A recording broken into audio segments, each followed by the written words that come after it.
Praise the Lord. கர்த்தருக்கு ஸ்தோத்திரம். இன்றைய வசனம்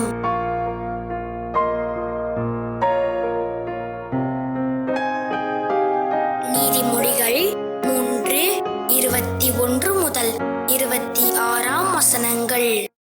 என் மகனே, இவைகள் உன் கண்களை விட்டு பிரியாதிருப்பதாக. மெய்ஞானத்தையும் நல்லாலோசனையும் காத்துக்கொள். அவைகள் உன் ஆத்துமாவுக்கு ஜீவனும் உன் கழுத்துக்கு அலங்காரமுமாயிருக்கும். அப்பொழுது நீ பயமின்றி உன் வழியில் நடப்பாய், உன் கால் இடராது. நீ படுக்கும் போது பயப்படாதிருப்பாய், நீ படுத்துக் கொள்ளும் போது உன் நித்திரை இன்பமாயிருக்கும். சடுதியான திகிலும் துஷ்டர்களின் பாழ்கடிப்பும் வரும்போது நீ அஞ்ச வேண்டாம்.